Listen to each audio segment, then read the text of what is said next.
Lieutenant Kira Thane of the Kazhari Imperial Guard regained consciousness with her hands bound and her shoulders screaming with pain. The last thing she remembered was the ambush, her squad caught in a Terran killbox, the chaotic firefight, the concussive blast that sent her sprawling. Now she was in enemy custody, being transported to a forward operating base in a Terran military vehicle. She'd been a soldier for 12 years, raised from childhood in military academies, where humans were portrayed as expansionist aggressors, culturally inferior, driven by greed and violence. Every battlefield experience had confirmed this narrative. Until now, she'd never questioned it. Kira expected interrogation, torture, execution. That's what Kazhari propaganda said happened to prisoners. Instead, she was placed in a secure holding area with basic medical attention and minimal restraints. Her guard was a human soldier, Sergeant Daniel Cross, who watched her with careful alertness but no obvious malice.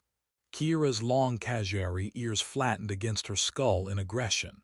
The first words she spoke to him were spat with venom. "You're my enemy. I will tell you nothing. I will cooperate with nothing. You might as well kill me now and save us both time."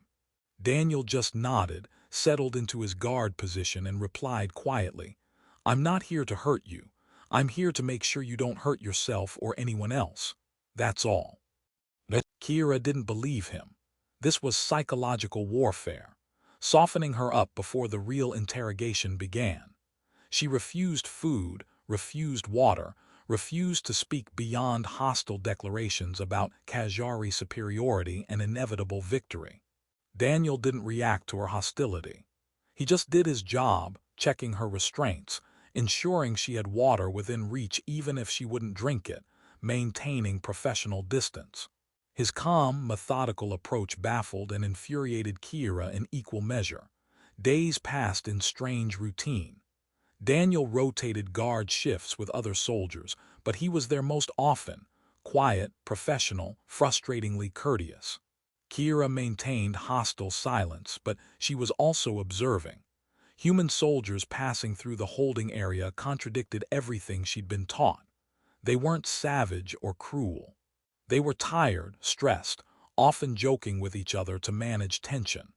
They treated her like a security concern, not vermin to be exterminated.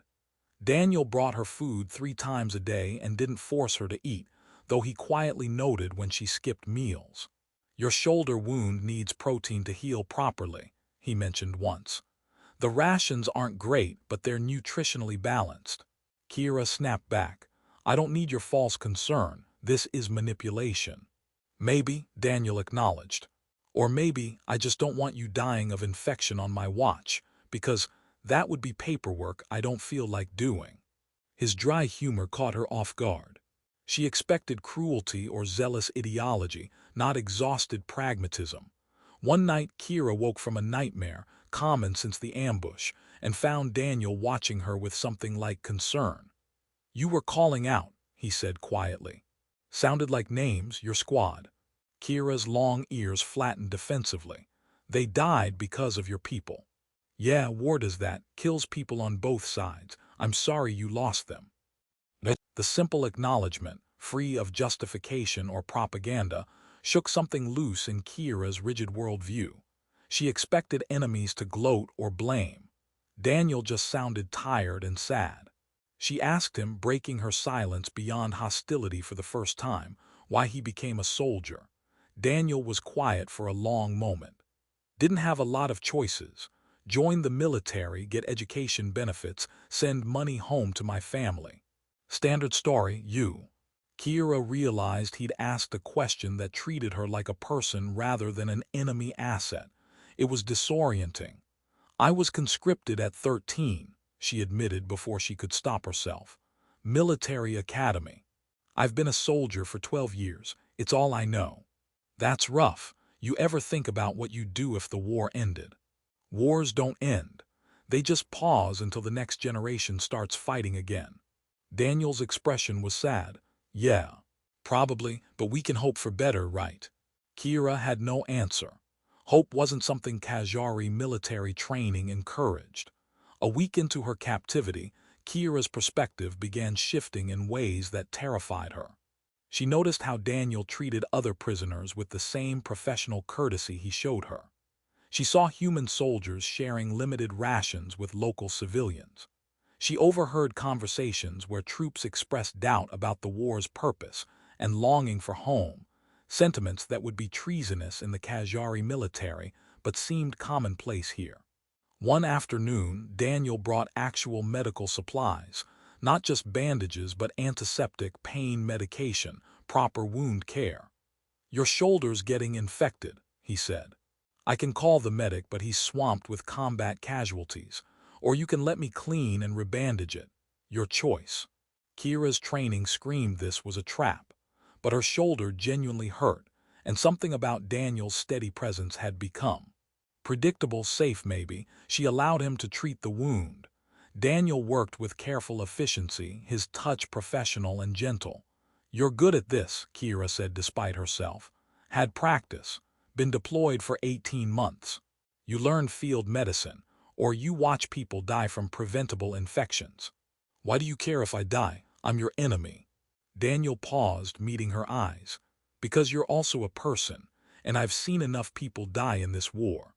I'd rather not add to the count if I can help it." The sincerity in his voice was undeniable.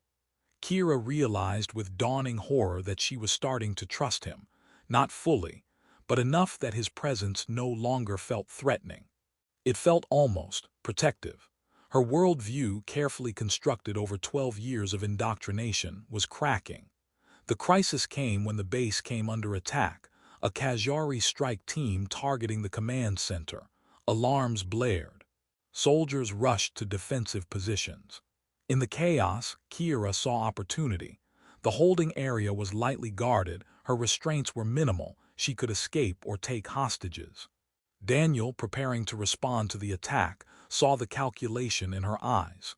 For a moment, they stared at each other, soldier to soldier, enemy to enemy. Then Daniel did something that changed everything. He removed her restraints completely. "If you want to run, run. If you want to fight, fight, but I'm trusting you to make the right choice." Then he left to join the defense, turning his back on her, giving her every opportunity to kill him or escape.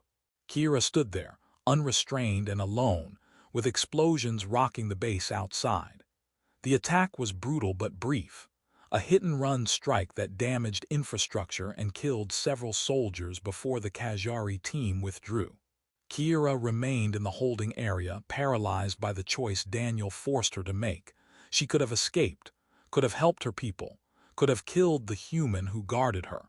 She did none of those things. When Daniel returned injured, bleeding from shrapnel wounds in his side but alive, Kira was still there. He looked surprised but not disbelieving. "Thank you," he said simply, then collapsed. The medic was overwhelmed with casualties. Nobody was coming to treat Daniel immediately. Kira stared at the human who'd trusted her, who was now bleeding because he chose to fight while leaving her free to betray him. And she made a choice that defied everything she was taught. She used the medical supplies Daniel had brought her, applied pressure to his wounds, called for help with a voice that didn't sound like her own. When the medic finally arrived, he was shocked to find a Kazhari prisoner providing first aid to her guard. "He's losing blood," Kira said in human standard, her accent thick but comprehensible. "He needs immediate treatment." The medic worked quickly, stabilizing Daniel while shooting Kira confused glances. Other soldiers arrived, weapons ready, but Daniel, barely conscious, waved them off. She helped. She could have run. She helped instead. Over the following days, as Daniel recovered and Kira remained in custody, but with noticeably different treatment, they had conversations that went beyond guard and prisoner. Kira asked why he'd trusted her enough to remove her restraints. Daniel's answer was simple: because keeping you prisoner wasn't making peace. It was just continuing the war in miniature. I wanted to see if trust could break that cycle, even just between two people. What if I had betrayed you? Then I'd be dead and you'd be right that humans are foolish for showing mercy. But you didn't, so maybe there's hope. Kira realized he wasn't naive. He knew the risk and chose trust anyway. That choice, more than any propaganda or battlefield experience, showed her that humans weren't the monsters she was taught to hate.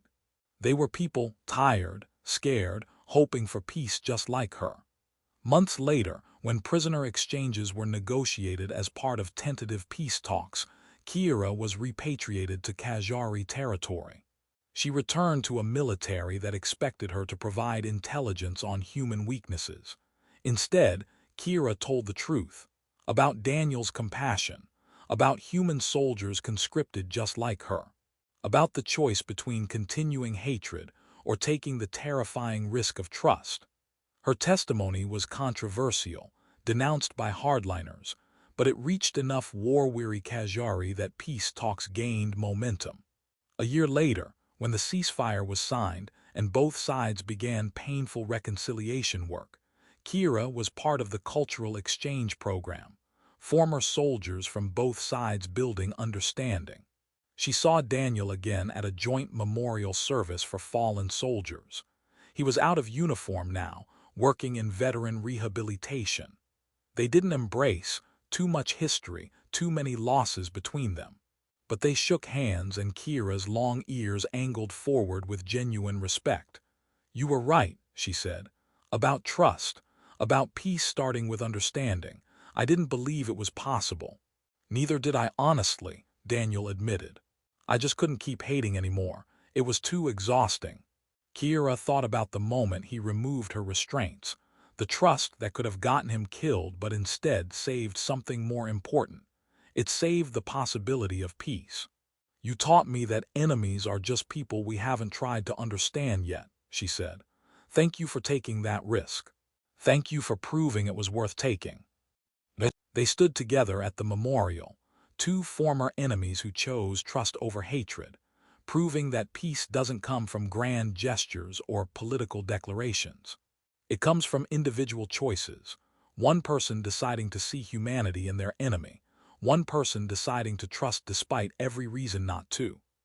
Kira spent the rest of her life working for reconciliation, and whenever someone asked how she overcame her hatred of humans, she told them about Daniel, about the enemy who became her teacher, showing her that trust can grow even between sworn foes, and that the bravest act in war isn't fighting, it's choosing to believe in peace.